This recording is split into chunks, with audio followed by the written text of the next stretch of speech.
Erica. It's the end of September, so naturally I'm going to do my September wrap-up and my October TBR. I fell into a reading slump halfway through the month. There was like a week where I wasn't reading at all and I really thought it was going to set me back, but I really pushed through in the end of the month and I'm really proud of myself, and I managed to read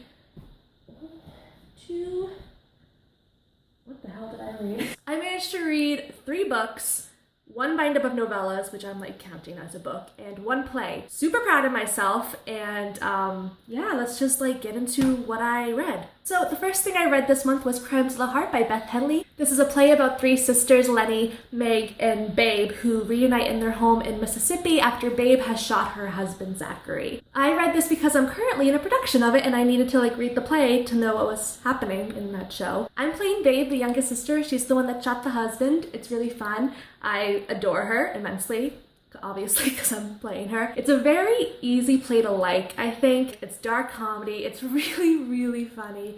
It has such great loving moments mixed in with really dark shit. But it all gets brought to life through the relationships of these 3 sisters and what they mean to each other. It's just I think it's beautiful, and I can completely see why it won the Pulitzer. I really recommend this play if you're trying to, start reading more. I think I gave this 4 out of 5 stars, but I think if I was rating it now, I'd give it 5 out of 5 stars. But I think that's just my bias against it. So the next book I read this month was Girl on the Train by Paula Hawkins. I'm not going to talk too much about this one because there's a full review and discussion of this book up that me and Hannah did together, which I will link right here, right now, and down below for you guys to check out if you've read the book. Be warned, there are spoilers abound in that for after like the first 5 minutes, so just be warned. This book is a psychological thriller about a woman named Rachel who takes the same train ride every day into London, and the train kind of slows down past this street where she gets to watch this couple that she kind of creates this like fantasy about almost. She kind of imagines what their life is like, what they must be like, and she kind of gets fascinated with them. And one day she's riding past and she sees something not quite right. And from there, this huge mystery evolves and things start happening, and it's amazing. I actually listened to it through my first ever audiobook through Audible, and it was so good. Paula Hawkins' writing really lends itself to hearing it. It feels like you're just like talking to a friend who's telling you this like insane story. It was magical listening to it. I get 5 out of 5 stars. If you want to hear more of my thoughts, go ahead and watch the review and discussion. It's one of my favorite books of the year. Loved every minute of it. So good. Next book I finished this month was Falling Kingdoms by Morgan Rhodes. I had been reading this book for like almost a month, I think. I think I read it for over a month, actually. I started this in mid-August and my life just became utter chaos. So I finally finished it and I really, really enjoyed it. This is the first book in a young adult series that is very popular on BookTube. This has been described as like the young adult version of Game of Thrones. That's honestly a really good description of this book. Characters are super well written. Like no one is necessarily pure good and no one is necessarily pure evil. Like everyone has a motive in this book, and it's sometimes really conflicting with your emotions. You're like sometimes 2 characters would meet in this book and like I wouldn't even know who I would want to win. Such cool mythology in this book.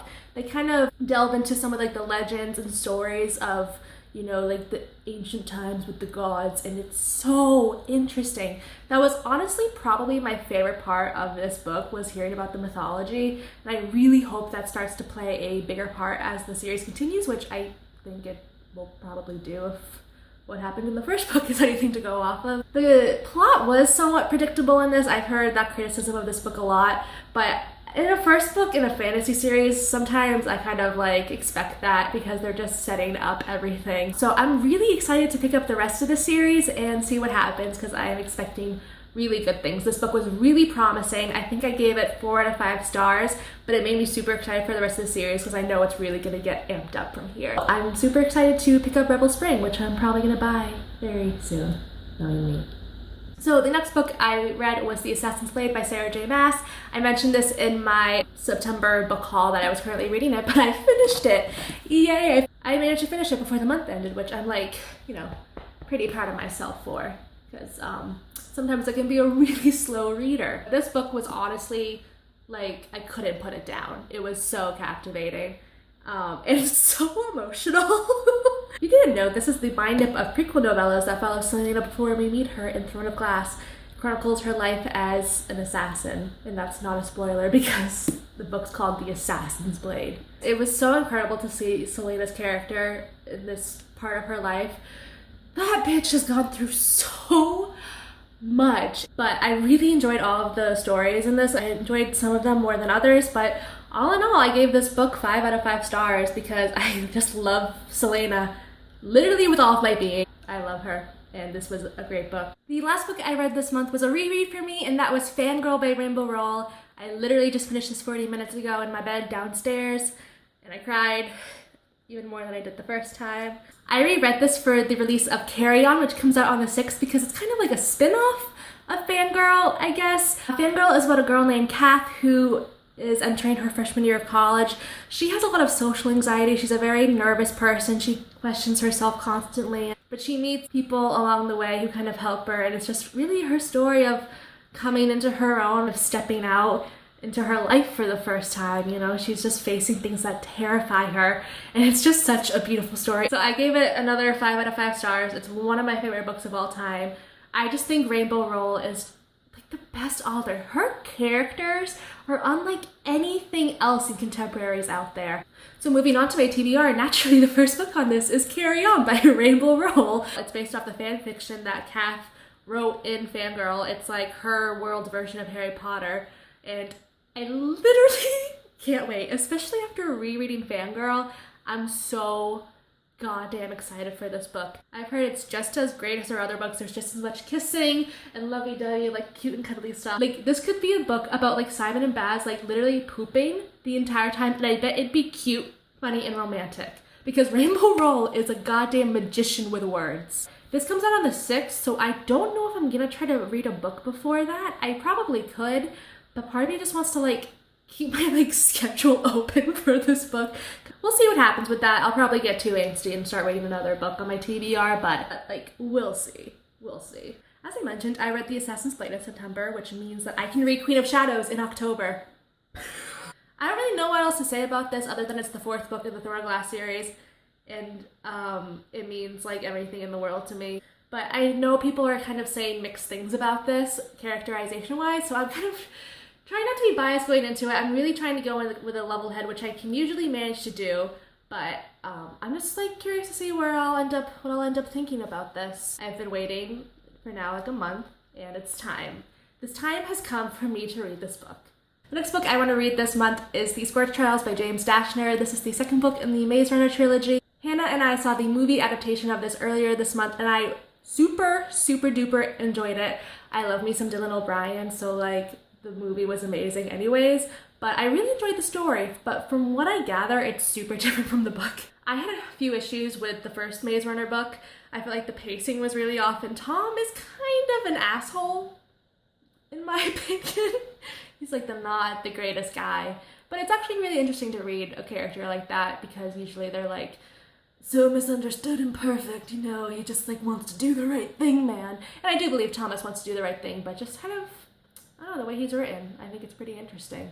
So I'm really excited to read this. It's gonna be probably really a fast read, so I might read this next. I started reading it the other day. I got a whopping 8 pages in, people, making some progress. So I might try to bang this one out before Carry On comes. As you can see, I'm literally pinning my entire life around Carry On's release. Hannah mentioned this in her Nintendo tag as a sequel that she liked better than the first book, and I trust Hannah's opinion because she is my goddess and best friend. I hopefully will enjoy it more as well. So yeah, hopefully reading this very soon. I would like to squeeze in one last book this month. I don't know if it's gonna happen because as much as I like to believe and tell myself that I can read really big books really fast, in my heart, I know that's a bold-faced lie, and Queen of Shadows is going to take me a while to get through. Not to mention the other book that I'm telling you about right now is another big book, but I would like to try to squeeze in even part of The Diviners by Libba Bray.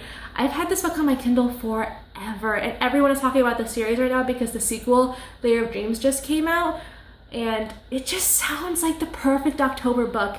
I think it's about like a murder mystery with supernatural elements in the 1920s in New York City. I've heard amazing things about Libba Bray's writing, and I haven't read any of her books, and I feel like I'm super missing out. But the people I know who have finished it all love it. I don't think I've ever seen like a negative review of that book.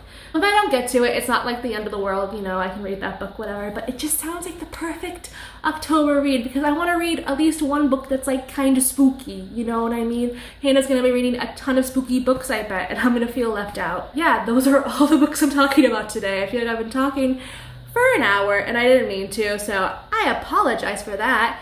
I hope you guys enjoyed this video today. If you have any thoughts on literally any of the books that I mentioned today, please let me know in the comments below. Let me know what books you guys read this month and what books you're going to be reading in October, and if you have any recommendations for me. If you like this video, give it a thumbs up and subscribe, and I will see you guys next time. Bye!